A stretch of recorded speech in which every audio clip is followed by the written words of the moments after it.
the government put a religious discrimination bill to the House of Representatives not long ago.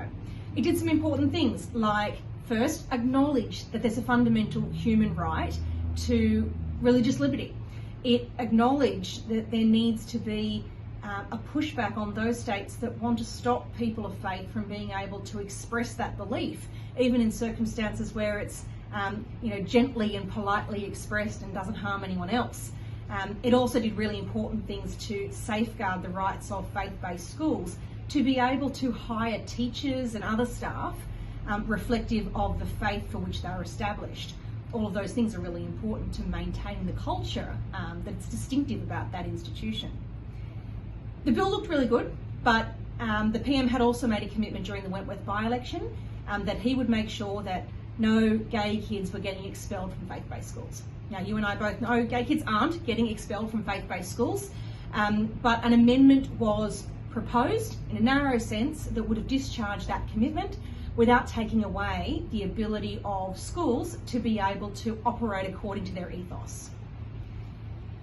We got agreement from our party room to do those things, and we were expecting that to go through on the floor of the House of Representatives. A handful of 5 members of Parliament on the coalition side, as well as all of the Greens and all of Labor and almost all of the Independents, voted for an amendment that had been proposed by Rebecca Sharkey, who is from what they call the Centre Alliance in South Australia, a left-leaning kind of independent group. And that amendment went much, much further. It proposed to take away the ability of all faith-based schools to be able to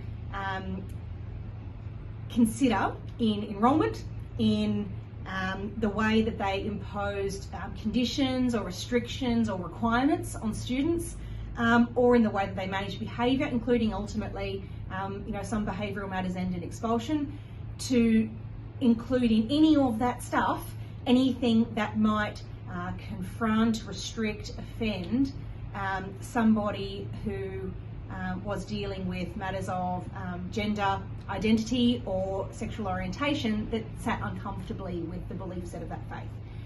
Now, we reached the view as the government that that was a bridge too far, and that if that amendment were made to the Sex Discrimination Act, it would go so far the other way that it would undo any good that might have been achieved by the Religious Discrimination Bill. From a personal perspective and from so many people in the community's perspective, that is hugely disappointing. We've all put a lot of work into getting a good bill that did the right thing by everybody ready to go. But ultimately, with that amendment, it couldn't proceed. And so that's why, even though an amended version of things got through the House of Representatives, the government decided not to put it to the Senate, lest it end up doing more harm than good. The biggest problem that was proposed as a consequence of that amendment went to this.